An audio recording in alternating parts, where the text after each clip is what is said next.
This is my first project on the 31st of March 2014. Look at that.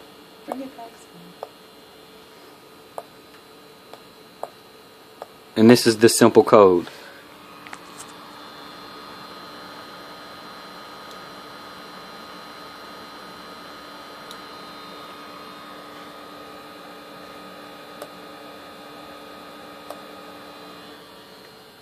There you go.